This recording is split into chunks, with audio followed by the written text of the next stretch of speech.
ಇಡೀ ಕರ್ನಾಟಕದ ಎಲ್ಲ ಹೊಸ ರೇಷನ್ ಕಾರ್ಡ್ಗಾಗಿ ಅರ್ಜಿ ಹಾಕಿದವರಿಗೆ ಭರ್ಜರಿ ಗುಡ್ ನ್ಯೂಸ್ ನೀಡಿದ ಕೇಂದ್ರ ಸರ್ಕಾರ.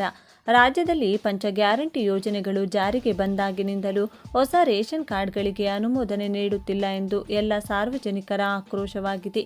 ಈಗ ರಾಜ್ಯದಲ್ಲಿ ಹೊಸ ಪಡಿತರ ಚೀಟಿ ಅನುಮೋದನೆ ನೀಡಲು ಕೇಂದ್ರ ಸರ್ಕಾರ ಅನುಮತಿ ನೀಡಿದೆ.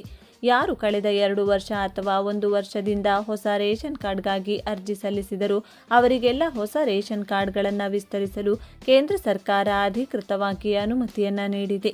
ರಾಜ್ಯದಲ್ಲಿ ಅನೇಕ ಜನ ಹೊಸದಾಗಿ ಮದುವೆ ಆದವರು ಅಥವಾ ಒಂದೇ ಕುಟುಂಬದಿಂದ ಬೇರ್ಪಟ್ಟವರು ಹಾಗೂ ಇತರೆ ಕಾರಣಗಳಿಂದಾಗಿ ಹೊಸ ರೇಷನ್ ಕಾರ್ಡ್ಗಾಗಿ ಅರ್ಜಿ ಸಲ್ಲಿಸಿ ವರ್ಷಾನುಗಟ್ಟಲೆ ಕಾದು ಕುಳಿತವರಿಗೆ ಕೇಂದ್ರ ಸರ್ಕಾರ ಕೊನೆಗೂ ಭರ್ಜರಿ ಬಂಪರ್ ಗಿಫ್ಟ್ ನೀಡಿದೆ. ಇಷ್ಟಕ್ಕೂ ಹೊಸ ರೇಷನ್ ಕಾರ್ಡ್ಗಾಗಿ ಅರ್ಜಿ ಸಲ್ಲಿಸಿ ವರ್ಷಾನುಗಟ್ಟಲೆ ಅಥವಾ ತಿಂಗಳುಗಟ್ಟಲೆ ಕಾದು ಕುಳಿತ ಎಲ್ಲ ಫಲಾನುಭವಿಗಳಿಗೆ ಕೇಂದ್ರ ಸರ್ಕಾರವು ಒಟ್ಟು 3 ಕೋಟಿ ಹೊಸ ಪಡಿತರ ಚೀಟಿ ವಿತರಿಸಲು ಕೇಂದ್ರ ಸರ್ಕಾರ ಅನುಮತಿ ನೀಡಿದೆ.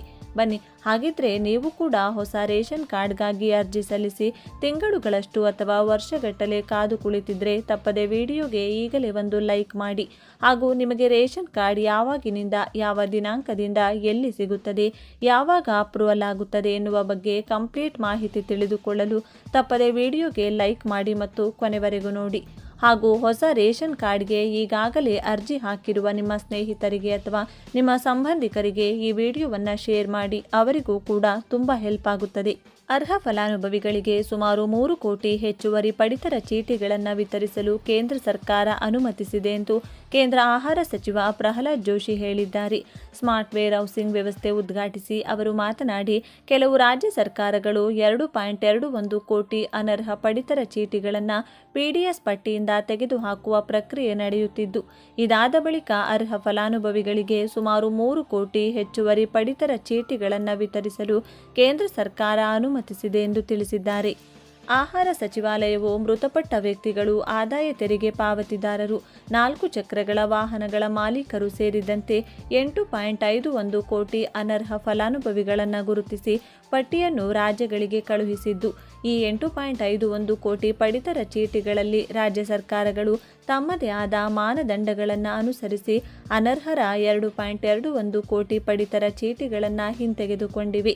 ಸಾರ್ವಜನಿಕ ವಿತರಣಾ ವ್ಯವಸ್ಥೆ ಡಿಜಿಟಲೀಕರಣದಿಂದ ಈ ಕ್ರಮ ಸಾಧ್ಯವಾಗಿದೆ. ಅರ್ಹ ಫಲಾನುಭವಿಗಳನ್ನು ಸೇರಿಸಲು ರಾಜ್ಯಗಳಿಗೆ ಅನುಮತಿ ನೀಡಲಾಗಿದೆ. ವಿವಿಧ ರಾಜ್ಯ ಸರ್ಕಾರಗಳು ಸುಮಾರು 3 ಕೋಟಿ ಹೆಚ್ಚಿನ ಪಡಿತರ ಚೀಟಿಗಳನ್ನು ಅರ್ಹರಿಗೆ ನೀಡಬಹುದು ಎಂದು ಹೇಳಿದ್ದಾರೆ. ಕೆಲವು ರಾಜ್ಯ ಸರ್ಕಾರಗಳು ಅನರ್ಹ ಫಲಾನುಭವಿಗಳನ್ನು ಇನ್ನೂ ಗುರುತಿಸಿಲ್ಲ. ಆಹಾರ ಧಾನ್ಯಗಳು ಅಗತ್ಯವಿರುವವರಿಗೆ ತಲುಪುವಂತೆ ನೋಡಿಕೊಳ್ಳುವುದು ಕೇಂದ್ರದ ಉದ್ದೇಶವಾಗಿದೆ. ಈಗ ದೇಶದಲ್ಲಿ 79 ಕೋಟಿ ಪಡಿತರ ಚೀಟಿಗಳಿವೆ.